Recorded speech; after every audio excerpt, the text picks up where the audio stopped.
Hi guys, Mark from Suitcase here. I just wanted to show you how I've been travelling recently for my destination weddings. I've been using this Samsonite rolling travel bag, so it's not a camera case, it's just a regular travel rolling bag that you use to travel with. As you can see, I'm doing this because I can add my clothing on one side. I've got a camera strap there, some shoes, and then on the other side, this is where I'm actually holding the camera gear using an ICU, which stands for Internal Camera Unit by F-Stop Gear.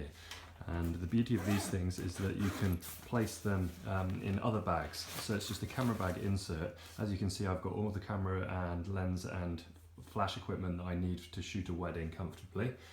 Usually I'd be using this Think Tank Airport Advantage, which is another excellent rolling bag, but it's just for cameras. So if I were to take that on a destination wedding with me, I'd have to take another bag for my clothing. But doing it this way, I'm able to stuff everything into one carry-on size rolling bag, and that's it pretty much, and it means that I can breeze through security and customs at the airport since I don't have anything to check in. So that's the F-Stop ICU. There's various sizes. I'll link to it in the description. Thought you'd find that useful anyway.